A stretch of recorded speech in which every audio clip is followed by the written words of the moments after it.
अस्सलाम वालेकुम व्यूअर्स, मैं हूं समीना पाशा। उम्मीद है आप लोग खैरियत से होंगे। व्यूअर्स, कुछ अहम खबरें और अपडेट्स लेकर इस व्लॉग में आपके सामने हाजिर हैं जनाब। आज बात जो मुझे करनी है वो तो इमरान रियाज खान साहब से मुतालिक करनी है। वैसे तो रात गए ये खबर आ चुकी थी कि इमरान रियाज को हज पे नहीं जाने दिया गया, और ना सिर्फ ये कि उन्हें रोक लिया गया बल्कि उन्हें गिरफ्तार भी कर लिया गया। क्या और कैसे ये सब हुआ, आप लोगों में से बहुत से लोग जानते होंगे जो फॉलो कर रहे हैं सारे मामले को। और आज अब उनको जुडिशल मजिस्ट्रेट की अदालत में पेश भी कर दिया गया है। तो इस सारे मामले से जुड़ी कुछ चीज़ें हैं जो आपके सामने रखेंगे। आज बजट भी पेश हो रहा है, थोड़ी इस पर भी बात करेंगे और ये भी बताएंगे कि बहुत से लोग हर मामले में आजकल ये बात करते हैं कि जी ये पहले भी होता रहा है, यूँ होता रहा है, लेकिन कुछ ये चीज़ें भी आपके सामने रखूँगी जो पहले कभी नहीं हुई, जो अब हो रही हैं। तो उसके ऊपर भी थोड़ी नज़र डालेंगे इस व्लॉग में। आपसे रिक्वेस्ट है कि चैनल को सब्सक्राइब कर दें अगर अभी तक सब्सक्राइब नहीं किया। इमरान रियाज भाई को कल जब इस्लामाबाद हाई कोर्ट से इजाज़त मिल गई थी और ये कहा गया उन्हें कि आप वजारत दाखिला की जितनी भी फॉर्मेलिटीज़ हैं वो पूरी करें और उसके बाद भी अगर कोई रुकावट आती है तो फिर हमसे वापस रुजू करें। तो उसके बाद इमरान रियाज भाई, जो कि मुस्तकिल तौर पर ही इसी भागदौड़ में थे क्योंकि वो हज पे जाना चाहते थे, उनकी फैमिली भी जाना चाहती थी, सब तैयार भी थे, और उनकी फैमिली जो पहले से ही बैरून मुल्क है और इमरान भाई ने उन्हें ज्वाइन करना था और सब ने मिलकर हज करना था। अब इमरान भाई मुस्तकिल जो जो चीज़ें उनसे कही जा रही थी, फॉर्मेलिटीज़, जो डॉक्यूमेंट्स, जिस किस्म की भी एश्योरेंसेस उनसे कही जा रही थी वो सब वो प्रोवाइड कर रहे थे मुस्तकिल। कल भी यही हुआ। पता ये चला है कि जी 10 लाख रुपए का श्योरिटी बॉन्ड भी उनकी तरफ से जमा कराया गया। ख़तरा ये है कि जी ये बंदा वापस नहीं आएगा। अगर मुल्क से बाहर चला गया तो वहाँ से किसी और मुल्क चला जाएगा, कहीं और असाइलम ले लेगा या वहीं पे रह जाएगा मक्का में, किसी भी तरह मुल्क वापस शायद ना आए। इस खदशे के पेश नज़र उनको पिछले 2 साल से मुल्क से बाहर नहीं जाने दिया जा रहा। हालांकि उनको बीच में 1-2 दफ़ा इलाज की गर्ज से भी जाने की ज़रूरत थी और उन्होंने कोशिश की, लेकिन उन्हें नहीं जाने दिया गया। अब पाकिस्तान का कोई भी अगर शहरी है तो ये उसका बुनियादी हक़ है कि वो आज़ाद है कि वो किसी भी मुल्क का सफ़र कर सकता है। और फिर ख़ास तौर पर जब आप हज की बात करते हैं, उम्रा की बात करते हैं, तो ये मजहबी रसूमात की, मजहबी फ़राइज़ की अदायगी के लिए तो आपको कतई तौर पर नहीं रोका जा सकता। अगर आपके पास उसके लिए तमाम जो दस्तयाब वसाइल हैं मौजूद हैं तो ये आपका हक़ है कि आप बैतुल्लाह का जाके तवाफ़ करें, ज़ियारत करें, हज करें, उम्रा करें। तो ये तो कोई रोक टोक नहीं है। आपके ऊपर कुछ मुकद्दमात हैं तो तब भी हर किस्म के मुकद्दमात के ऊपर ऐसा कानून लागू नहीं होता कि अगर आपके ऊपर कोई एक छोटा मोटा भी मुकद्दमा बन गया तो चाहे अब आप जी मुल्क से बाहर नहीं जा सकते, ऐसा नहीं होता। अदालतें मौजूद होती हैं, क़वानीन मौजूद होते हैं। इस तरह तो लाखों लोगों के ऊपर मुकद्दमात हैं इस वक्त पाकिस्तान में, शायद करोड़ों के ऊपर हों। तो इसका मतलब ये है कि वो सब के सब मुल्क से बाहर नहीं जा सकेंगे। और इन सब के नाम क्या ECL और PCL के ऊपर है? ऐसा तो नहीं है। तो बहुत कोई शदीद नौयत के मुकद्दमात हों तो उस सूरत में ऐसा होता है कि कैबिनेट की मंजूरी से नाम ECL या PCL में डाला जाता है। अब जब नाम उससे निकाल दिया गया है, जब हाई कोर्ट ने हुक्म दे दिया है, तो उसके बाद तो कोई रुकावट नहीं होनी चाहिए। लेकिन पूरा अंदाज़ा था उन्हें भी कि शरपसंदी की जाएगी, लिहाजा वो फिर भी वजारत दाखिला के पास जो भी उनके मामलात थे उनको हर तरह से गारंटी देना चाह रहे थे कि वो बिल्कुल बेफिक्र होकर उन्हें जाने की इजाज़त दें और कोई रुकावट ना डालें। उन्होंने हर तरह की यकीन दहानी कराई कि वो मुल्क वापस आएंगे और हर मुकदमे, हर पेशी का सामना करेंगे। और इसके लिए उनका ट्रैक रिकॉर्ड भी मौजूद था कि जितने भी, हालांकि सब बोगस मुकदमात हैं, सबको पता है, लेकिन इसके बावजूद भी वो हर मुकदमे में, हर पेशी पर, हर अदालत के सामने, हर शहर में पेश होते चले जा रहे हैं। अब यही रिकॉर्ड काफ़ी होता है एक शख्स का कि अगर वो हर जगह पेश हो रहा है तो उसका मतलब है कि वो भागने वाला नहीं है। और इमरान भाई तो पहले कई दफ़ा कह चुके हैं कि मैं पाकिस्तान छोड़ के नहीं जाना चाहता।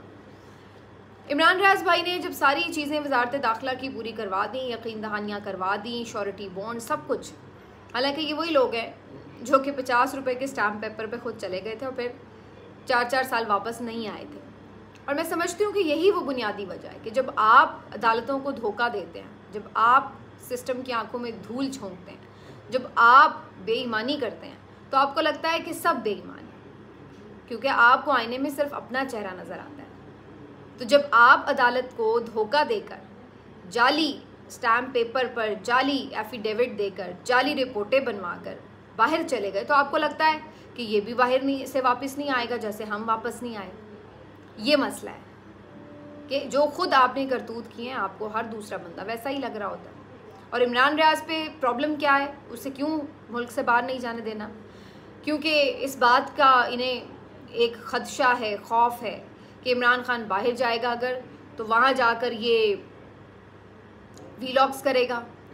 पहले यहाँ पर उसके वीलॉग्स की इतनी ज़्यादा व्यूअरशिप है, लोग उसको सुनते हैं और उसकी एक फॉलोइंग है, तो अगर वो बाहर जाके बात करेगा तो उसके ऊपर और वो खुल के बात कर सकेगा। अभी तो उसे भी यहाँ पे मालूम है कि यहाँ पे रहते हुए बात करना मुश्किल है। आपको खौफ रहता है कि मुकदमात दर्ज होंगे, गिरफ्तार होंगे, लापता हो जाएंगे, तशद्दुद किया जाएगा, फैमिली को नुकसान पहुँचाएगा जाएगा, आपके कारोबार ख़त्म किए जाएंगे। आपको 100 तरह के यहाँ पे रहते हुए खौफ रहते हैं बात करते हुए। तो जब आप बाहर होंगे तो उन्हें इस बात का खौफ तो नहीं होगा कि उन्हें कोई आके पकड़ लेगा या मारेगा या अगवा कर लेगा, गिरफ्तार कर लेगा। तो इन्हें ये खदशा है कि फिर वो हमारे करतूत अच्छी तरह से खोलेगा, फिर तो वो पोल खोल देगा जो अभी तक उसके दिल में है। तो फिर क्या होगा? ये खौफ इनको इस हद तक लाहक हो चुका है कि उसकी वजह से वो उस शख्स को हज पे भी नहीं जाने दे रहे। फिर इनको ये लगता है कि जी बहुत सारे और लोग भी ऐसे हैं कि जो ये आके दिफा करते हैं कि जी वो वापस नहीं आएगा इसलिए। भाई नीयत का हाल तो फिर अल्लाह ही जानता है ना। अगर वो इस नीयत से जा रहा है कि उसने वापस आना है और वो कह रहा है, तो आपका काम ये कि आप यकीन कर लें, क्योंकि वो हालत एहराम में है और वो हज के नाम पर अगर धोखाधड़ी करेगा तो फिर वो जाने और उसका रब जाने। लेकिन आप अगर उसकी बात को नहीं मान रहे तो अब आप अल्लाह की पकड़ में आ सकते हैं, क्योंकि अल्लाह ताला ने तो वाज़े अहकामात दिए हुए हैं इस सिलसिले में। आप कुरान की आयत खोल कर देख लें जो वाज़े तौर पर आपको बताती है कि जो आप अल्लाह की राह में जो जाने वाले लोग हैं उनको अगर आप रोकते हैं तो क्या अंजाम है। तो अब आप क्या अल्लाह के साथ जंग करेंगे? क्या उसके मद्दे मुकाबिल आ जाएंगे कि आपने ये सोच लिया है, तय कर लिया कि उसको बाहर नहीं जाने देना, तो चाहे वो किसी अपने फ़र्ज़ की, मजहबी फ़र्ज़ की अदायगी के लिए जा रहा है, तो तब भी नहीं आपने उसे जाने देना। और उसके लिए अल्लाह ताला के वाज़े अहकामात मौजूद हैं। यानी कि टोटली आप समझ लें कि इन लोगों के दिल से खौफ खुदा ख़त्म हो चुका है। क्या ये लोग रब की ज़ात से, उसके वजूद से इनकारी हैं? क्या ये लोग जो ये समझते हैं कि कोई इनको पूछने वाला नहीं? और मैं समझती हूँ कि ये अच्छा किया इन्होंने कि ये इस हद तक गए, क्योंकि अब बीच में मामला आइन और कानून, इंसाफ, ये वो इन सब का नहीं है। अब मेरा आपका भी नहीं है, अब इमरान रियाज का भी नहीं है, अब मामला इनका और अल्लाह का है। अब ये जाने और रब जाने। इमरान भाई को भी चाहिए कि मामला अल्लाह पे छोड़ दें। इंशाल्लाह उनका हज तो बिल्कुल, मुझे इसमें कोई शक नहीं है, इंशाल्लाह कि उनका हज तो लाजमन कबूल हुआ होगा। बल्कि जो किसी ने कोई बड़ी सहूलतों के साथ हज किया होगा उससे कहीं ज़्यादा शायद अल्लाह ने उनका हज कबूल किया और उनको सवाब दिया हो। तो इसमें आपने उनको रोका है। अचानक से वो पहुँचे हैं एयरपोर्ट जब, तो वहाँ पे धावा बोल दिया नामालूम अफराद सिविलियन कपड़ों में, मुंह ढांपे हुए और ज़ोर ज़बरदस्ती करके गिरफ़्तार कर लिया। कोई मुकदमा नहीं बताया, कोई बताया नहीं कि नैब से हैं, FIA से हैं, कौन है। अज़हर सिद्दीक़ साहब भी मौजूद थे, सिद्दीक़ जान और 1-2 रिपोर्टर्स सब पूछ रहे हैं, वकला थे उनके, मियाँ अली इशफाक थे, सब पूछ रहे हैं कि भाई बताएं तो सही कौन है आप, नैब से हैं, FIA से हैं, कैसे आपके सामने एवं ही कोई बंदा एवं ही हवाले कर दें आपके। ज़ोर ज़बरदस्ती की, तशद्दुद भी किया, तोड़ फोड़ भी की और ले गए। और उसके बाद फिर रात भर वो कहाँ थे किसी को कुछ पता नहीं था। उनकी बेगम का पैगाम भी आया, बहुत तकलीफ़ में थी, ज़ाहिर है बेचारी, क्या हो सकता था उनका इस वक्त और जज्बा तकलीफ़ के अलावा। और दूसरी तरफ इमरान भाई का अपना भी एक पैगाम जारी हुआ एहराम की हालत में। उन्होंने ये बात कही हुई थी कि मुझे ये ख़बरें आ रही हैं कि जी वहाँ पे पहुँचे हुए हैं लोग मुझे गिरफ़्तार करने के लिए, और मैं फिर भी जाऊँगा, क्योंकि मैंने जब नीयत कर ली है तो मेरा काम है कि मैं आखिरी हद तक उसकी कोशिश करूँ, बाकी मैं अल्लाह पे छोड़ूंगा। और उन्होंने सारी उसमें फिर अपनी डिटेल्स भी बताई कि सारी चीज़ें पूरी करके अदालत की इजाज़त से वो जा रहे हैं, कोई छुप के नहीं जा रहे। हालांकि उन्होंने बताया कि मुझे बहुत से लोग कहते हैं कि बड़े तरीके हो सकते हैं मुल्क से जाने के, लेकिन मुझे ऐसा 2 नंबर काम करना ही नहीं है।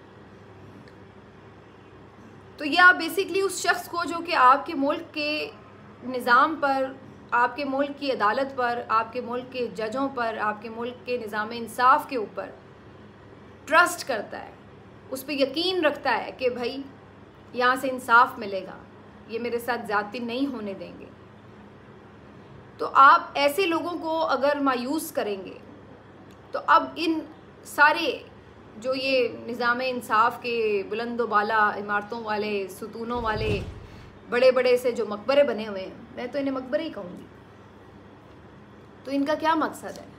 अगर आपने अदालतों के फैसले नहीं मानने तो आप ताले लगा दें, जजों को घर भेज दें। बिलावजह का ये ड्रामा क्यों रचाया हुआ है दुनिया को दिखाने के लिए कि हमारे मुल्क में अदालतें भी हैं, इंसाफ भी है, कानून भी है, जज भी हैं? क्यों आप दुनिया को दिखाने के लिए सिर्फ ये ड्रामा लगा के बैठे हैं, जब उनके फैसलों की कोई अहमियत और वक़्त ही नहीं रह गई? तो उसके बाद रात भर वो कहाँ है कुछ पता नहीं था। आज सुबह उन्हें जुडिशल मजिस्ट्रेट की अदालत में पेश किया गया फाइनली, और आड़ा तिरछा जल्दी जल्दी में एक मुकदमा बनाया गया कि जी एक शख्स नामालूम, वो जी उसने मुकदमा दर्ज करा दिया रातों रात कि जनाब इमरान रियाज ने अमानत में ख़यानत की है, तो इस वजह से जी उन्हें गिरफ़्तार कर लिया गया। अव्वल तो इस किस्म के मुकदमात की कोई हैसियत होती नहीं है, इसलिए कि कोई एनोनिमस बंदा है जिससे फ़ोन पे भी आप रब्ता करें उसका फ़ोन भी बंद जा रहा है। दूसरा, आम तौर पर अगर कोई ऐसी शिकायत किसी थाने में आती है तो ये नहीं होता कि फ़ौरी गिरफ़्तार कर लिया जाता है मुकदमा दर्ज करके।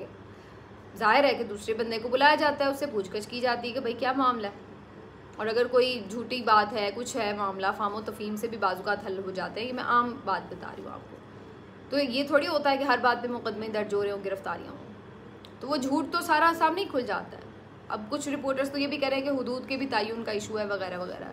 सारी बातें एक तरफ, भाई आपको सबको, मुझे सबको पता है कि मसला मुकदमे का था ही नहीं, मसला अमानत में ख़यानत का भी नहीं था, मसला तो सिर्फ ये था कि उसको जाने नहीं देना। अब उसके लिए वो कोई भी हल निकाल लें, कोई भी मुकदमा बना लें, बदमाशी से उठा लें, जो मर्ज़ी कर लें। वैसे तो बदमाशी है जो की गई है, तो वो एक अलग दूसरी सानवी बात है।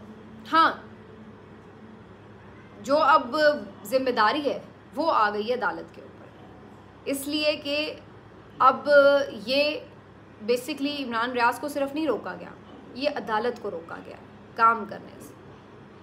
कोई एहराम में इमरान रियाज की तज़हीक नहीं की गई हथकड़ी बांध के, ये अदालत की तज़हीक की गई है, उसके फ़ैसले को जूतों के नीचे रौंद कर। कोई ये नहीं किया गया कि इमरान रियाज का हक़ छीना गया है, ये अदालत का हक़ छीना गया है कि उससे उसका इंसाफ का कलम ले लिया गया। तो ये अब इम्तिहान इमरान रियाज का नहीं है, वो सुरखरू हो चुका है अपने इम्तिहान में।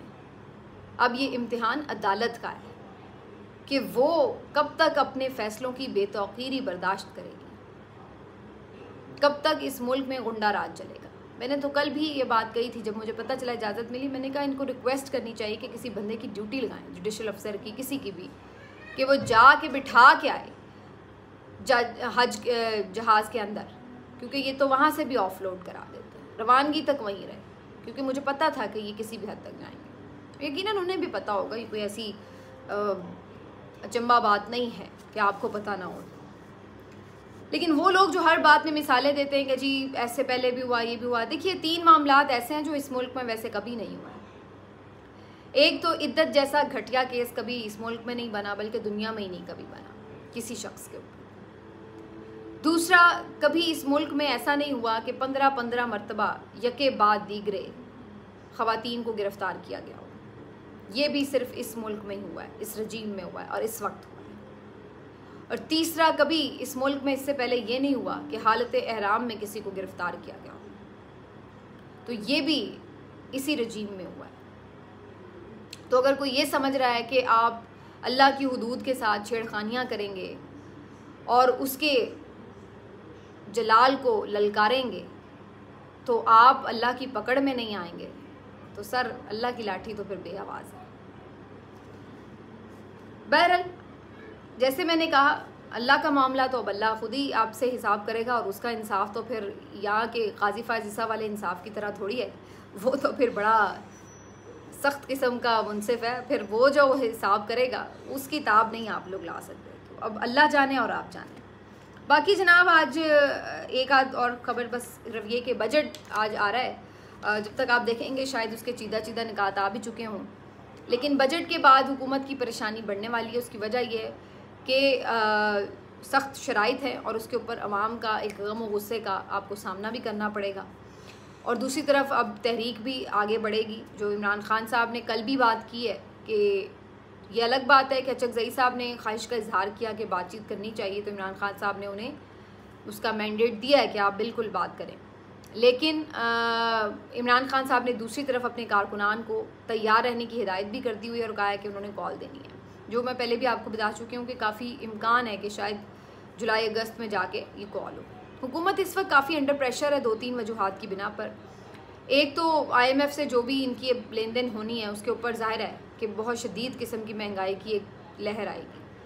दूसरा, जो इनको ये एक आसरा था कि दोस्त ममालिक कुछ ना कुछ कर देंगे, इन्वेस्टमेंट कुछ आ जाएगी, कुछ कर्ज़े थोड़ा बहुत रिस्केजुअल हो जाएंगे, कुछ ना कुछ बेहतरी आ जाएगी, तो या कोई पैसे ही पैसे रखवा देगा, कुछ हो जाएगा, तो वो सब भी नहीं हुआ। किसी मुल्क ने कोई अभी तक 1 रुपया भी नहीं दिया, तो इस वजह से भी अंडर प्रेशर हैं। तीसरा, जो इंटरनल एक प्रेशर है आपके अंदर वो भी बिल्डअप हो रहा है, और एक तरफ हम देख रहे हैं कि जो पार्टी के अपने लोग हैं वो छोड़ के जा रहे हैं, तो दूसरी तरफ मोहसिन नकवी साहब और जो बाकी इस्टेब्लिशमेंट का ग्रुप है वो टोटली प्रिवेल कर रहा है इस वक्त कैबिनेट में भी और पूरी हुकूमत पर। तो अब PMLN के अंदर ये एक बड़ी तेज़ी से बात जनरेट हो रही है कि भाई गालियाँ तो सारी हमें पड़ रही हैं और इख्तियार भी वही, कोई पुरानी कहानी जो हम हमेशा सुन रहे होते हैं। तो जनाब ये अब क्या बात है। तीसरी तरफ पीपल्स पार्टी भी इनके साथ यही डबल गेम खेल रही है। अब आके शोर भी मचाएंगे, कहना शुरू कर दिया जी हमें बजट पे एतमाद में नहीं लिया, ये हो गया वो हो गया, बाद में वोट दे के पास भी करा देंगे। तो ये पीपल्स पार्टी तो जैसे हमेशा की तरह एक मुनाफिकाना किस्म की वो करती है सियासत, तो वही वो कर लेगी, लेकिन अल्टीमेटली उसका बोझ ज़ाहिर है PMLN के ऊपर आएगा और आना भी चाहिए। तो ये अब आगे के जो 2-3 महीने हैं ये बता रहे हैं कि आपके लिए हालात अच्छे नहीं हैं, और यही वजह है कि अब बहुत से लोग अंदर खाते ये कहना शुरू हो गए हैं कि जी 2-3 महीने की बात है। उस दिन मंजूर वसान साहब ने कहा, तो उस दिन नबील गबोल साहब भी ये कह रहे थे कि कब शहबाज शरीफ असम्बली तहलील कर रहे हैं। तो आप अल्टीमेटली देखेंगे कि ये अपने बोझ तले खुद ही दबने वाले हैं। मिलते हैं आपसे अगले वीलॉग में, अपना ख्याल रखिए, अल्लाह हाफ़िज़।